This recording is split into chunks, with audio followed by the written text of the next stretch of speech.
રાજુલા તાલુકામાં તાજેતરમાં યોજાયેલી તાલુકા પંચાયત ચૂંટણીનું પરિણામ હવે સ્પષ્ટ થઈ ગયું છે. મતદાન બાદ શરૂ થયેલી મતગણતરી પૂર્ણ થતા રાજકીય ચિત્ર સ્પષ્ટ બન્યું છે, જેમાં ભાજપે બહુમતી સાથે સત્તા પર કબજો જમાવ્યો છે.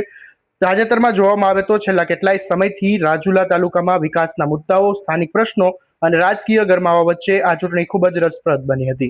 મતદાતાઓએ પોતાના મતાધિકારનો ઉત્સાહપૂર્વક ઉપયોગ કરતા તમામ પક્ષો માટે પ્રતિષ્ઠાનો જંગ જામ્યો હતો અને અંતે જાહેર થયેલા પરિણામ મુજબ કુલ 20 બેઠકોમાંથી ભાજપે 15 બેઠકો પર ભવ્ય જીત મેળવી છે અને બહુમત હાંસલ કરી છે, જ્યારે કોંગ્રેસે 4 બેઠકો પર સંતોષ માનવો પડ્યો છે અને 1 બેઠક અપક્ષ ઉમેદવારના ખાતામાં ગઈ છે.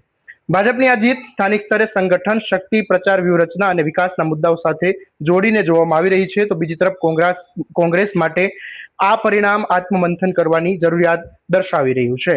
આ જીત બાદ ભાજપના કાર્યકરોમાં ખુશીની લહેર ફરી વળી છે, જ્યારે વિજેતા ઉમેદવારોને શુભેચ્છાનો વરસાદ થઈ રહ્યો છે. રાજુલા તાલુકામાં આગામી વિકાસ માટે હવે નવી પંચાયત પાસે લોકોની મોટી અપેક્ષા રહેશે. આવા જ અવનવા અપડેટ માટે રાજુલા ન્યૂઝ અપડેટને ફોલો અને સબસ્ક્રાઇબ કરી લેજો અને આ વિડીયોને શેર કરવાનું ભૂલતા નહીં.